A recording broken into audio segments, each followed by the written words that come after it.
Thank you and welcome back to the second segment of today's Shiawarma show. So, what are we talking about in this segment, Kath? Well, for this segment, I actually like to get into the whole history of Wahhabism, Wahhabistan, aka Saudi Arabia, and the whole Black Flag Army thing. Okay. Because believe it or not, but those suckers have actually been around for, the block a few times. They only turned up a little while ago. No. Because people tend to think like, oh my God, Daesh just showed up. No. They've been around before? They've been around, it's been about since the 18th century, to be precise. You could go back even in another 14th century, but I'm not going to get into that, just not today anyway. But here's the thing. Go on. So Daesh is not new, except it was known under another name. We'll get to that as well. They were called Ikhwan. So for anyone who speaks Arabic, it actually means brotherhood. So that would rhyme with something called the Muslim Brotherhood that you might have heard about. And those two are just a different kind of crazy. They are the moderate crazy. That's the word that the West love to use. Moderate but basically, crazy. Daesh has been used as a weapon of mass destabilization this time around. So before, they were just being used as a weapon of mass genocide. And today is mass destabilization and genocide. So it's getting better. But hold on a minute, right? Hold on. As we move forward. Some people would turn around and say that, is it the same Muslim Brotherhood that you're talking about that, I think, what was his name? Mr. Morsi ran in Egypt? Yes and no, because they have, it's like the Gemini. They have many faces. Okay. So I don't know if anyone is watching the Game of Thrones, that would be, do you know this god of many faces? They kind of look like, they're kind of like that. So depending on the days of the week or the year or how crazy they feel, they are more or less, bloodthirsty. So sometimes they're nicer, and sometimes they're just really angry, and sometimes they're having a full flat out, Captagon, episode. So it just really depends. But in the case of Morsi, they came out looking nice for 5 seconds and say, we want to, bring social justice. So everybody was like, yeah. After Hosni Mubarak, everything looked better. To be fair, after and then that... he went on flat out insane. Well, the thing is, I used to actually, full disclosure, I used to actually quite like Mr. Morsi. Oh, me too. No, believe it or not, I actually wrote extensive articles defending his faith because I was actually making the case of, political Islam, pluralism, and all the rest of it. And boy, oh boy, was I wrong. So I'm making a massive mea culpa. Because I defended that. Yep. And I'm just I could kick myself right now. Well, to be fair, Kath, and there's another dude too. There's another dude I have full disclosure. Erdogan, do you know the psycho in Turkey? Oh. Yeah, him too. For 5 minutes, I actually believed it was a good idea. So yeah, another kick in the head. Same. I think, and of course, let's not forget. Anyway, let's not go there. But the thing about Mr. Morsi, the thing that really upset me about him, it was almost heartbreaking, is when he turned around and started going out full on against, I believe he was even in Iran. I think it was the OIC conference, if memory serves me right. And he comes along, he's on the podium and he starts going off on a rant against Dr. Bashar al-Assad of Syria. He just went off on one. Yeah. And, it was come on, dude, what's wrong with you? Are you high? Are you nuts? What's wrong? But this is a dumb question you're asking. Are you high? Yeah. Hello, Captagon. Hey, fair comment. But he should have not taken it before making a speech. It just makes his speech I said, useless. This is like you're telling someone stop breathing for 5 seconds. They don't know how to do that. Actually, with some of these people, it would probably be a good thing. But carry on. But you mean to stop breathing? Oh, yeah. Actually, you make a point. Okay, I'll shut up now. Go on. Carry on. You were saying I interrupted you. No, I was just saying that, so, Wahhabism has been around for a while. The Takfiri, Salafi, whatever the hell you want to call them, clerics, have been vomiting their crap for centuries. This is not new. I think they built pulpits just for that purpose. And here's the argument, and this is what actually gets me. So the argument that people have been having for, again, 14 centuries, is that there's this massive divide, in the Islamic world, and that, on one side you have Shia Islam, on the other Sunni Islam, and, the two others bound forever to hate each other and chop off each other's head, blah, blah, blah, da. Well, newsflash, it's not true. It doesn't actually exist.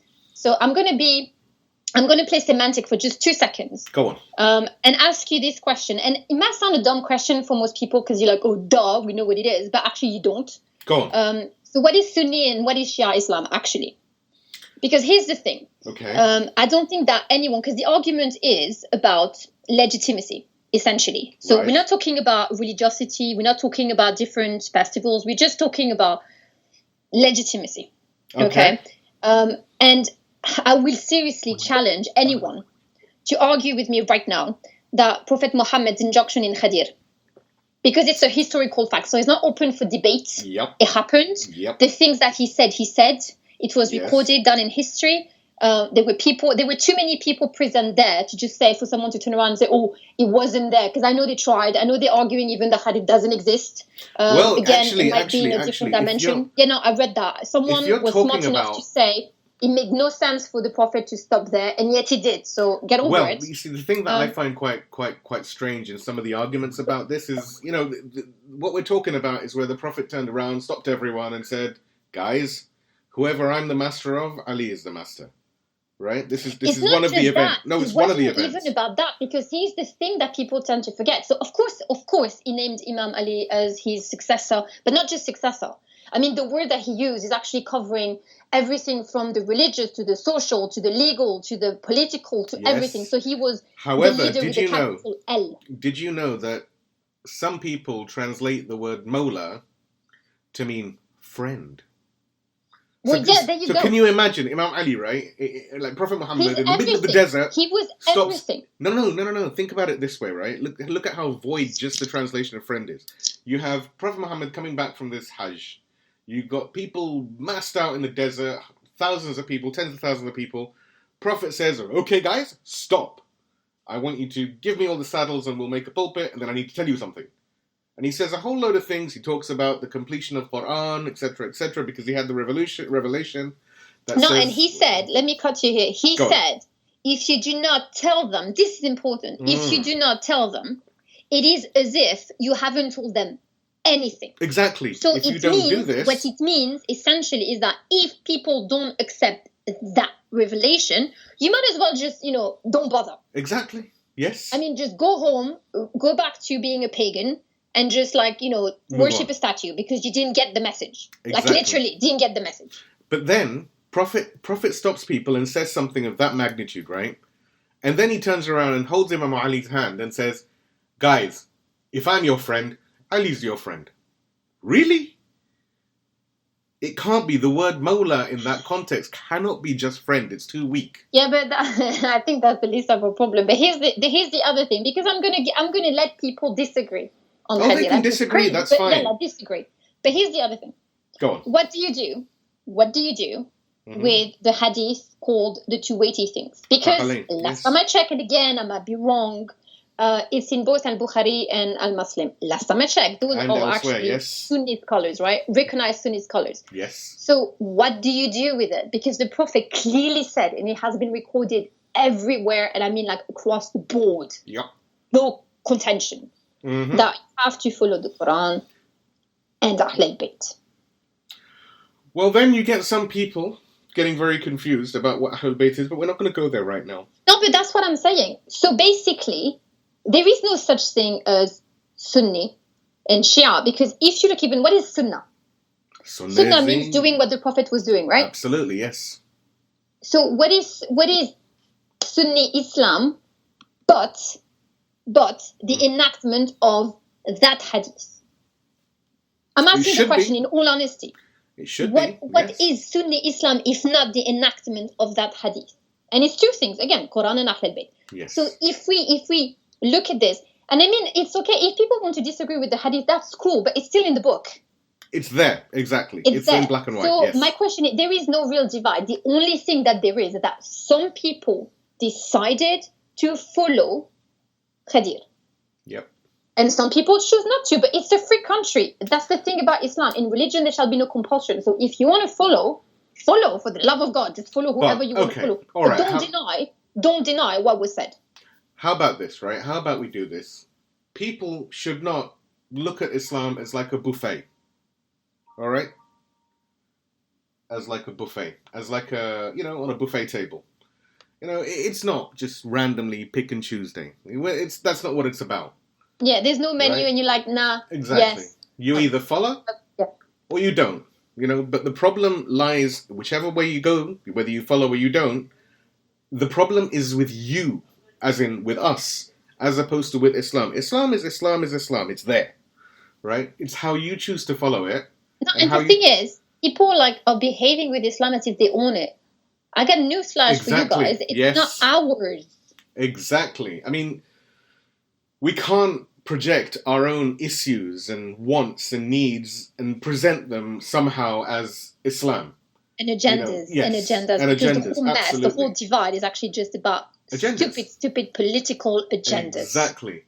We turn around, people turn around and they don't like X or they don't want Y or blah or whatever the case might be. And they turn around and say, he's a kafir or he's a this, he's a that.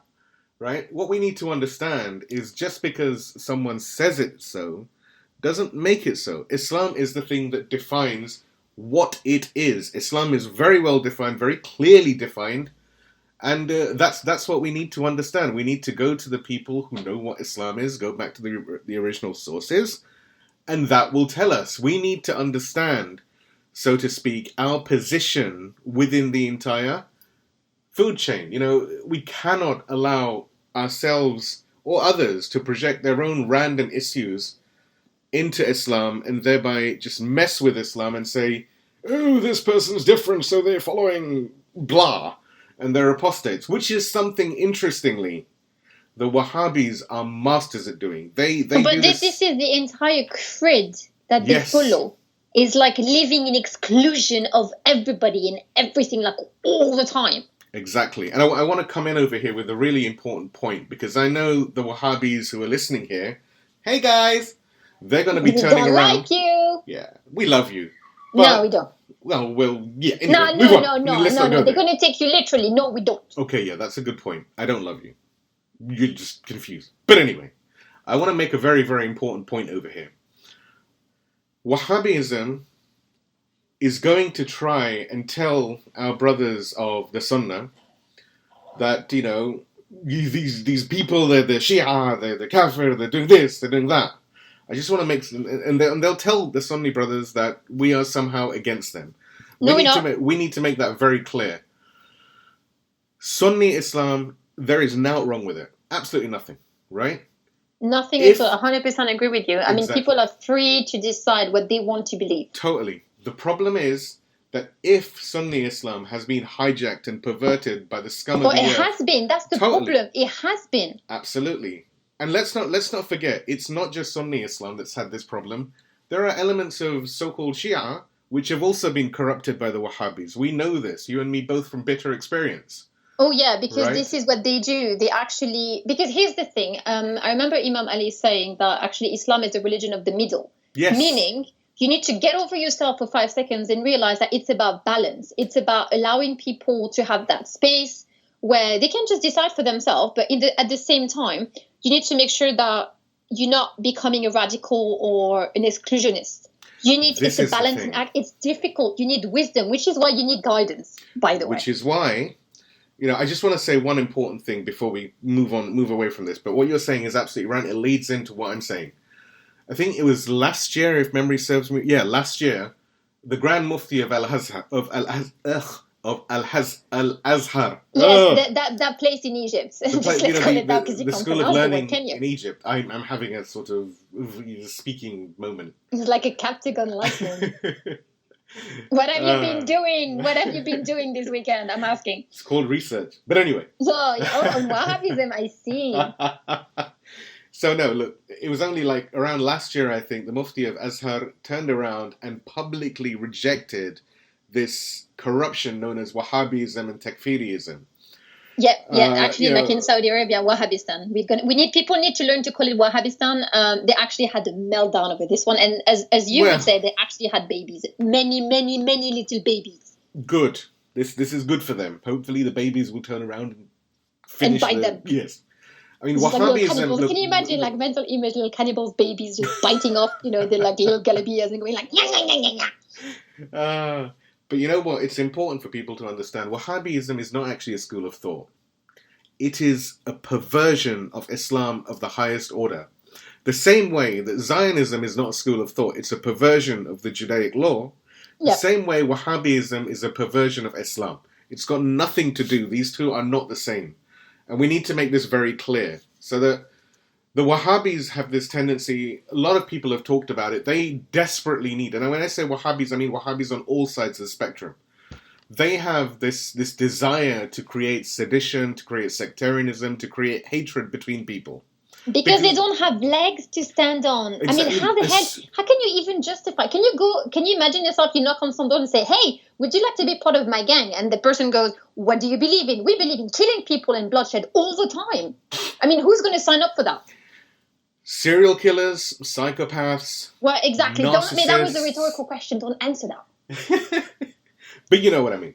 The thing is, right, what we need to make very clear is these ideas of Wahhabism, they have no space, no place in Islam.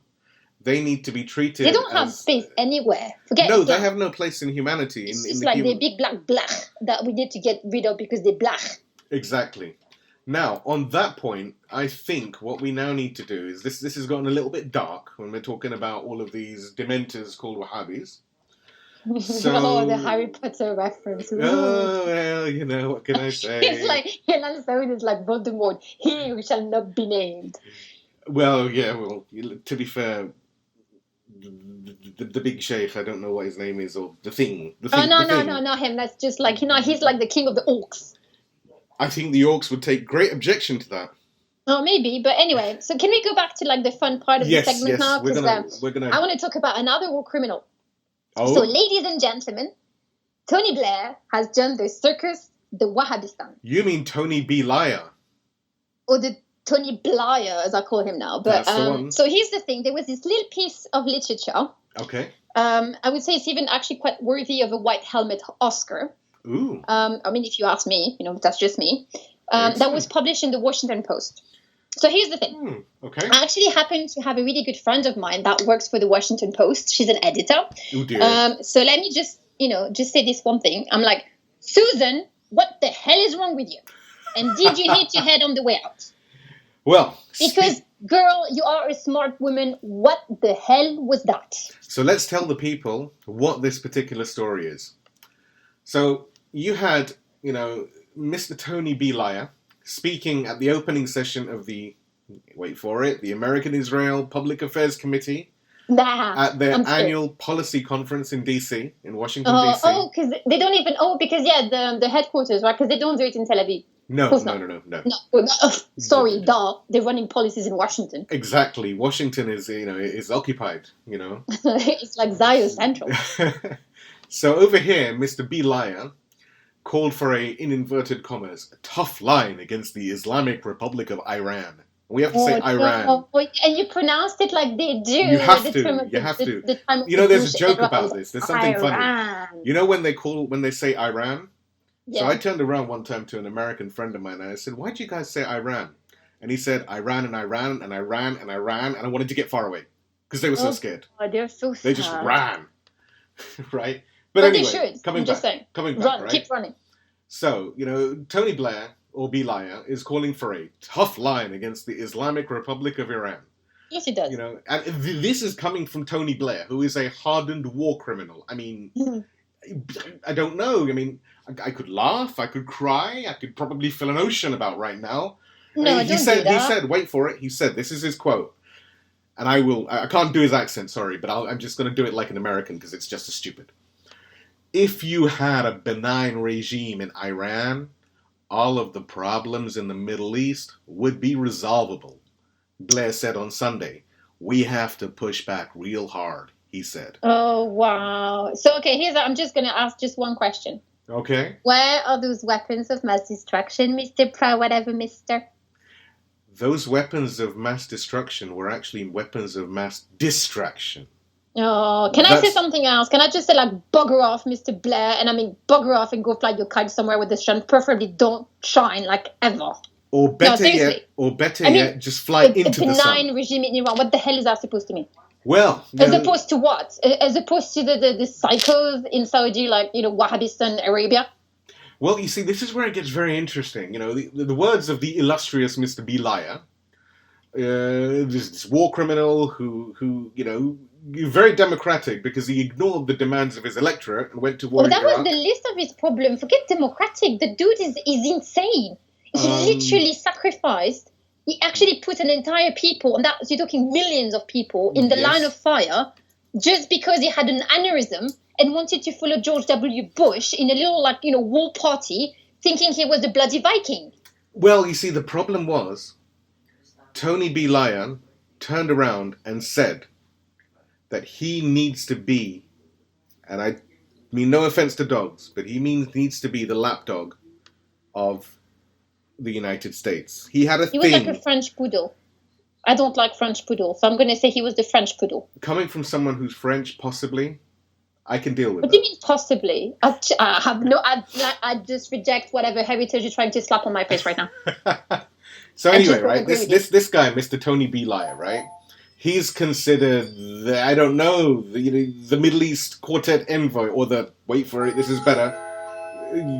Someone ringing bells everywhere. See, even the bells don't like it when I call him the Middle East Quartet. No, this is what happens because the world is rejecting whatever is coming out. It's insane. It's like, you've got the peace envoy. He's called a peace envoy. This is a guy who's a war criminal. It's called what? He's a peace envoy. Right, okay. So, you mean like when you go around the world just calling for more wars, that makes you peaceful, right? Exactly. But what's even more interesting is this nut job is echoing the words of who? Netanyahu, Mohammed bin Salman, and other nut jobs, From the land of Wahhabistan. From the guys, from Wahhabistan, Yeah, but actually, this is what gets me. I mean, people are not stupid. I refuse to believe that people are not intelligent because they are. When you have someone like Tony Blair, and don't let this, the color of his skin fool you, or the haircut, or just, even the accent. Mm-hmm. When he's aligning himself and everything that he stands for, and actually everything that comes out of his mouth, with the like of Mohammed bin Salman, who is running a genocide against Yemen right now, you need to be scared and actually question, is the guy rational? And the answer is no, of course not. Unless he's very rational, but his desire is ethnic cleansing, in which case he's evil. But I think we established that because, hello, Iraq happened. People have a short memory. Iraq bloody happened. And the thing is, if you look at what happened, I'm going to say pre-Daesh Iraq, okay? Yes. And you're looking at the crimes that were committed in Iraq. Daesh did not invent anything. If anything, they just carried on. And Exactly. didn't even come up with new ideas. They just carried on. Can we please remember? Daesh was created because of what Tony Blair did. No, Daesh was created because the American needed a way out of Iraq and actually to be able to raise the Black Flag Army so that they would be able to blame it on, guess what, Iran, which is completely ridiculous because Daesh is actually Wahhabi. And they want to kill Iran, as they have now said. Whatsoever. The thing is, this is very, very bizarre. I know we're talking about it. We're trying to make somewhat light of it, maybe, but realistically, to the viewers and listeners, you guys need to really wake up and get a grip. Your politicians are just a bunch of lying, pathological lying scum. All they do is take your money, take your vote, take your trust, and throw it into people like Tony B. Lyon, making him a peace envoy, for God's sake.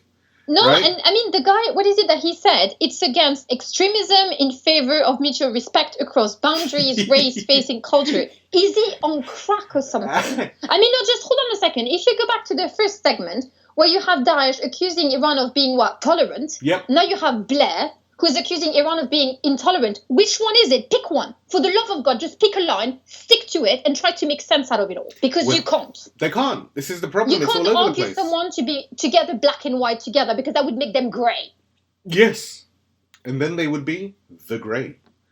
But maybe there you go, David Icke. This is my cue for David Icke. Iran is actually a lizard. This is the problem. Yes, the whole country is actually one It's a big fat lizard. It's just no one's realised it yet. But that's the thing. Or maybe, actually, we're all lizards and Iran is actually human. And the joke is on us. I'm just saying.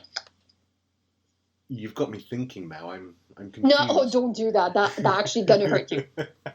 That will hurt. I do that sometimes and actually hurt my head. I have migraine because of it. Okay, now let's quickly just on, as we're wrapping up, I just want to say one important thing.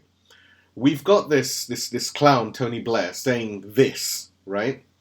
And you have AIPAC saying the same thing, and you have the Saudis. Now, people might say that, well, the Saudis don't quite say stuff like that. Okay, guys, I got proof for you. Yes, they do. Right? You just don't know, you don't read the translations, but yes, they do. Yeah. The thing is, there's a really interesting article, which is out of Al-Watan News, which is Arabic, I know. There's a translation of it. I'm just like, when I hear Al-Watan, I'm getting scared already. Now, what we can see in this article, you've got a fellow by the name of Mohammed bin Nayef, who was the then Crown Prince. He, along with the president of one organization by the name of AIPAC, somebody by the name of Lillian Pincus, did say, and I quote, "The Saudi prince welcomed the organization, AIPAC's, stance on Iran's nuclear program and expressed gratitude to the president of AIPAC and other officials who stood against Iran's excessive demands in the region and around the world." Oh, you mean like for peace? Well, clearly. I mean, this was in 2016. You've already got these dogs of these scum of Saudi, of Wahhabistan.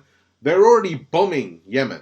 They're already doing their whole white helmet BS in Syria. They're already like bolstering Daesh in Iraq.